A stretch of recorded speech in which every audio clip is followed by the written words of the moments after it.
Mr. Speaker, much of the business of this legislature won't be completed by this Thursday, June the 13th, at the end of the regular sitting period. The government has been calling the session later and later each year.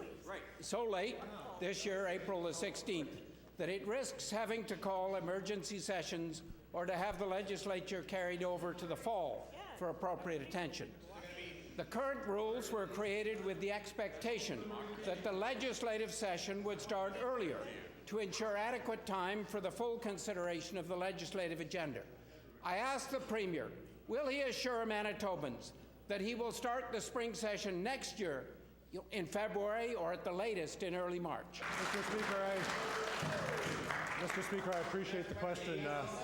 This was the government that brought in a requirement to deliver a budget before April 28th, not previously required of any government in Manitoba. Mr. Speaker,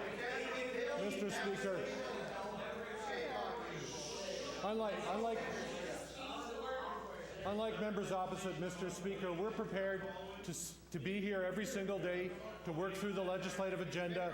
It was only members opposite that have been halting the business of the government. There are bills in front of the legislature that we are ready to debate today. We saw yesterday in the legislature that they did everything they could to thwart the business of the House. They've been doing that for several weeks now, Mr. Speaker. And again, we come...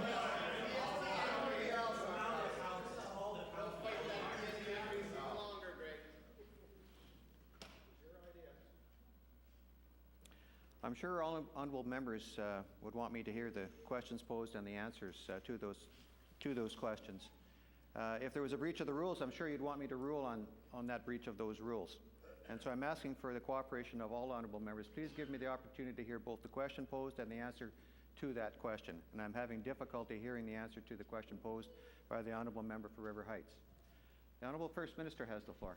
Thank you, Mr. Speaker. And as I was saying, we remain committed to being here to do the work of the legislature. And if the members want to stop halting the business of the legislature, that is their prerogative. But we come every day with new bills that will improve the lives of Manitobans, prevent bullying in our public schools, improve safety in our communities, improve services in health care, improve services in education, and we look forward to the opportunity to... Order, please. The First Minister's time has expired. Nor realistic to expect all presenters at committee to keep attending every meeting until they finally receive a chance to present.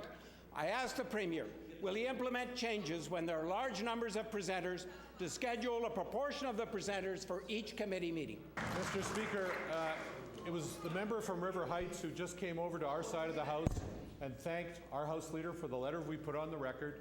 We are very interested in doing the business of the House. We've made constructive offers to have sittings of the legislature that have time limits on them in terms of how late they go in the evening.